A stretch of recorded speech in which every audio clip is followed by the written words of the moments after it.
আমার সঙ্গে ব্যবস্থা না থেকে ভর্তি বন্ধ করে দিই। হ্যাঁ হ্যাঁ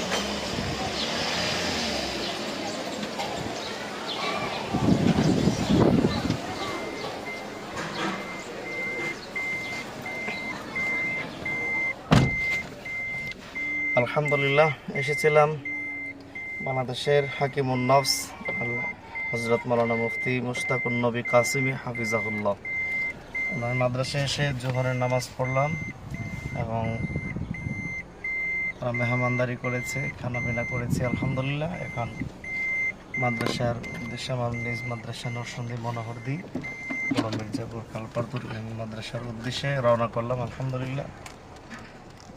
সকলের দোয়া চাই, আল্লাহ পাক যেন কবুল করেন।